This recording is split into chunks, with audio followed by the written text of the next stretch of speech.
Hello guys! So, sa mga nagtatanong ng tutorial paano mag-post ng product sa Gumroad, ito po.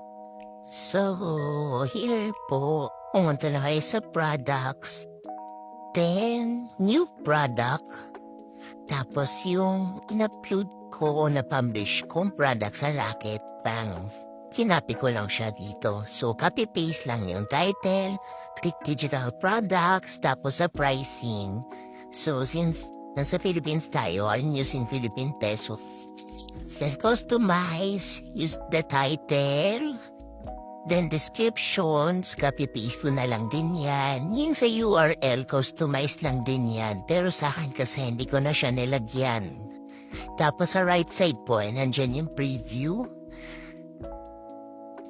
Bilang ko na yung domain, tapos if cover photo, in-upload ko lang yung mock-up photos na ginawa ko. Yan, same lang din sa Rocket.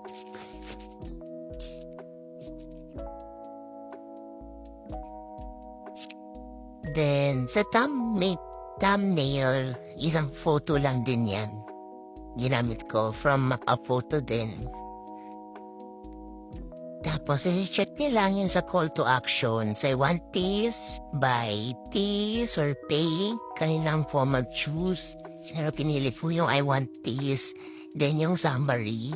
Kung editable file yan, you will just type lang Canva templates. Kung PDF file lang, edit mo. PDF file, depende po sa inyo kung ano yung nakalagay dun sa products nyo. Tapos check niyo lang sa baba kung okay na. Pero mostly kasi price na lang yung sa baba. Then, save. Tapos after pagka-save, mapupunta kayo sa content. Then, ginawa ko na lang yung link sa Google Drive. So, two options kasi yung napansin ko dito. Either click the link or thank you page na tina-download. So, for this one,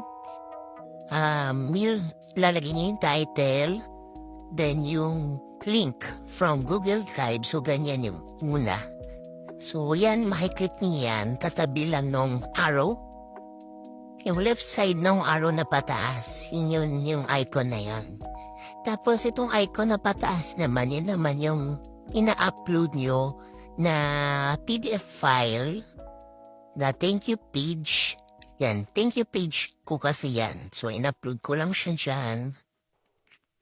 Tapos, once na mag-buy na si customer, yan yung ida-download lang niya. So, may nakalagay kasi din dyan na descriptions. Pwede ko na nilagyan. Then, save and publish.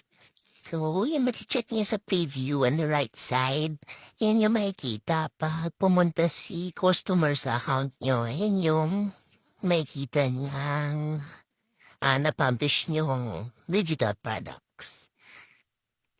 So, yan. Madali lang. Actually, mas bet ko pa ito compared sa Rocket.